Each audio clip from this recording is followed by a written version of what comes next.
मेरे प्यारे सनातनी भाइयों, माताओं, बहनों, सबको मेरा नमस्कार। और सनातन में आस्था रखने वाले अन्य मतों के लोग, उनको भी। क्योंकि हम बात कर रहे हैं कई दिनों से, मोदी विरोध जो हो रहा है राजपूतों का, वो कुछ समझ में नहीं आ रहा। और लोगों की समझ में तो बिल्कुल नहीं आ रहा कि राजपूत मोदी का विरोध क्यों कर रहे हैं। राजपूत तो देशभक्त हैं, राजपूत तो ऐसे वैसे हैं। अरे भाइयों, आप कभी समझोगे नहीं। जिनमें जन्म आधारित श्रेष्ठ होने की सैयदी परंपरा पनप जाती है, न तो वो देशभक्त होता है, न वो सनातन का भक्त होता है, वो फायदे का भक्त होता है। और राजपूत समाज चूँकि बहुत सालों तक गुलाम रहा है, अंग्रेज़ों के भी गुलाम रहा है, मुस्लिमों को गुलाम रहा है, तो वो किसी अन्य हिंदू के नीचे वो रहना पसंद नहीं करता। उसे ये पसंद नहीं है कि जाट उन्नति करे, उसे ये पसंद नहीं है गुज्जर उन्नति करे, उसे ये पसंद नहीं है कि धनगर उन्नति करे, उसे ये पसंद नहीं है कुशवाहा उन्नति करे, उसे कभी पसंद नहीं है कि लोधी क्षत्रिय उन्नति करें, उसे कभी पसंद नहीं है कि वाल्मीकि समाज, जो मूल रूप से कभी गांव का सबसे बड़ा राजा होता था, यानी राज्य का, ग्राम का सबसे बड़ा अधिकारी वाल्मीकि, आज दर दर की ठोकरें खा रहा है क्योंकि उसने धर्म नहीं छोड़ा, मान सम्मान भूमि यह सब कुछ छोड़ दिया। ये लोग उन्नति नहीं कर जाएं, इस बात की एक ज्वेलसी, एक ईर्ष्या है जो मोदी का विरोध करवा रही है। ये राजपूत कभी पसंद नहीं करते कि सनातन धर्म में लोग उन्नति करें। वो ये चाहते हैं कि सदैव ये लोग हमारे गुलाम बने रहें। अब लोग बोलते हैं कि तुम झूठ बोलते हो, तुम विद्वेष फैलाते हो। अरे भाई, हम तार्किक प्रमाणों पे बात कर रहे हैं। और हम आज फिर एक इतिहास की श्रृंखला लाए हैं। युग निर्माता सवाई जय सिंह, ये पुस्तक मेरे हाथ में है, कैमरा उल्टा वैसा है तो उल्टा फोटो आ रहा होगा। युग निर्माता सवाई जय सिंह, पता है ये क्षत्रियों में गिने जाते हैं, पर इनके बेटे ने निमंत्रण दिया था अहमद शाह अब्दाली को। जब उसने मथुरा में लाशें बिछा दी, ब्राह्मणों की लाशें बिछा दी, तो बड़े खुश हो रहे थे ये लोग। यानी अहमद शाह अब्दाली के कत्लेआम, जो उसने हिंदुओं का कत्लेआम किया था, इसका बेटा और मारवाड़ के शासक बहुत खुश हो रहे थे। जबकि मारवाड़ में अजीत सिंह और जसवंत सिंह जैसे क्षत्रिय भी हुए, सनातन के लिए काम किया उन्होंने। अजीत सिंह जी ने तो अपनी बेटी, जो मजबूरी में फर्रुख शेर को ब्याही थी, फर्रुख शेर की हत्या करवा के उसका शुद्धिकरण करवाया है, यानी पुनः सनातनी बनाया है। और पाखंडी और सैयदियों के मुंह पे जूता मारा है। ऐसा है, शुद्धिकरण कराया उन्होंने। और शुद्धिकरण कौन करा सकता है? कभी भी जो सैयदी होगा वो शुद्धिकरण का हिमायती नहीं होगा। जिसके अंदर सैयदी विचारधारा घुस गई है, चाहे वो राजपूत हो चाहे वो ब्राह्मण हो। और जो सनातनी ब्राह्मण है, सनातनी राजपूत है, वो तो राजपूत साइड में रखेगा, वो क्षत्रिय है। जैसे चित्तौड़ के लोग हैं,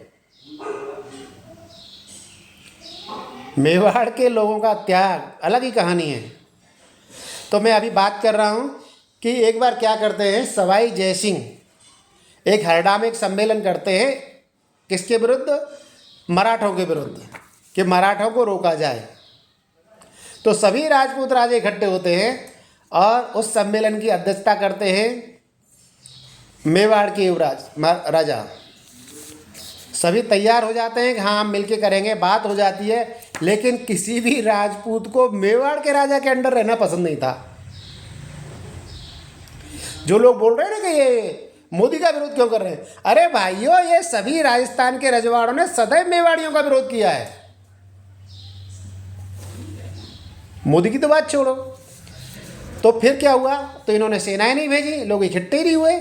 तो इन्होंने क्या किया कि दिल्ली के बादशाह के अंडर में अपनी फौजें इकट्ठी कर दी। तो दिल्ली से फौजें आ रही हैं, ये दिल्ली के साथ में खड़े बड़े आसानी से सब लोग हो गए कि चलो भाई, हम आपस में तो इकट्ठे नहीं हो पाए, चित्तौड़ के अंदर में नहीं हो पाए, अब हम उनके अंडर में आसानी से हो जाएंगे। ये बात राजपूतों को पता, राजपूतों की ये बात मराठों तक पहुंच जाती है कि ऐसा ऐसा हो रहा है। तो 6-7 हज़ार सवार लेकर के मल्लाराव होलकर, जो धनगर गडरिया समुदाय के थे, वो राजपूताने पर हमला करने निकलते हैं। और 6-7 हज़ार सवारों से ही राजपूतों की सभी सेनाओं को हरा देते हैं। जब राजपूत बेचारे हार जाते हैं तो डर के मारे वो भी लौट जाते हैं। कौन? मुगल, दिल्ली के मुगल। तो ऐसी कहानी होती है जिन पे आदत पड़ गई है, सैयदी विचारधारा का असर पड़ गया है, वो कभी सनातन का भक्त नहीं है, ना वो धर्म का भक्त है, ना राष्ट्र का भक्त है, और वो कभी भी हिंदू शासन के अंतर्गत शांत नहीं रहेगा, वो कभी खुश नहीं रहेगा, क्योंकि उसको हिंदू शासन में बाकी हिंदुओं के उत्थान से चिढ़ होती है, ईर्ष्या होती है, और कह हो सकता नहीं कि मैं इनसे ईर्ष्या कर रहा हूँ। राजपूतों का ये विरोध मोदी का विरोध नहीं है, सच्चे सनातनियों जो धर्मवीर जातियों का उत्थान हो रहा है उनसे ईर्ष्या है, उनसे जलन है कि ये लोग उत्थान कैसे कर रहे हैं।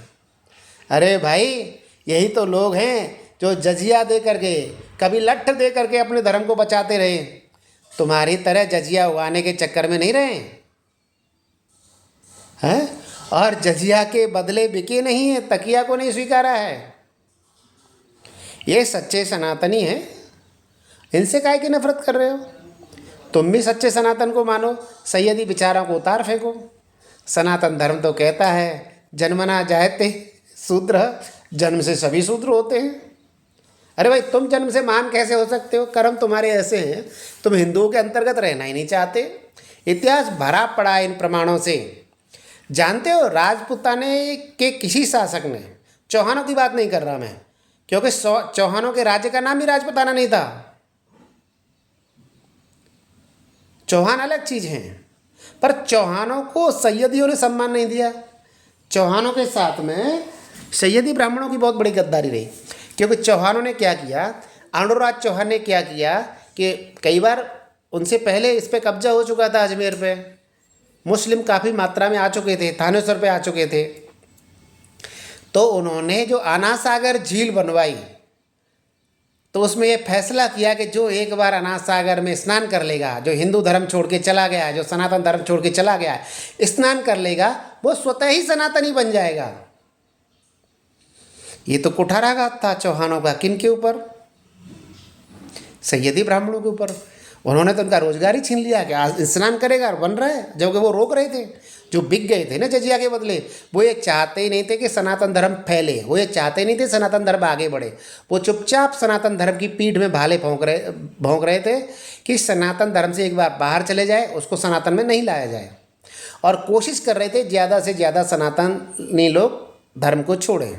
यही प्रयास आज भी चल रहा है। कोई भी राजपूत ये नहीं चाहता कि जो राजपूत तो ये भी नहीं चाहते कि जो राजपूत कभी मुसलमान बन गए थे उन्हें वापस हिंदू बना लिया जाए, क्योंकि इनमें इतना साहस ही नहीं है। 1000 साल की गुलामी का रक्त पे असर आ जाता है, आ गया है।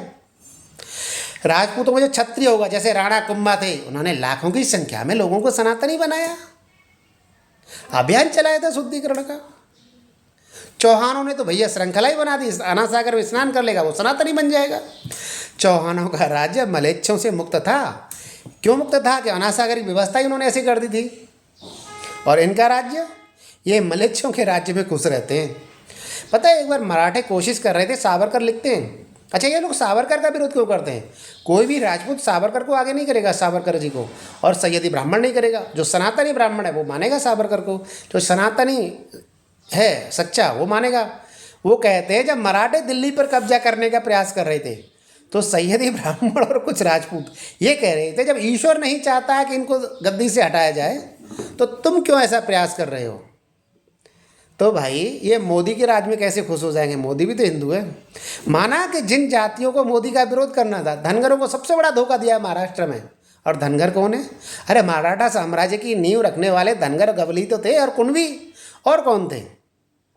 सनातन को फैलाने वाले कौन है? भारत में वहीं तक हिंदुत्व हावी है जहाँ तक मराठा फौजें गई है, और जहाँ मराठा फौजें नहीं पहुँची वहाँ हिंदुत्व भी हावी नहीं है।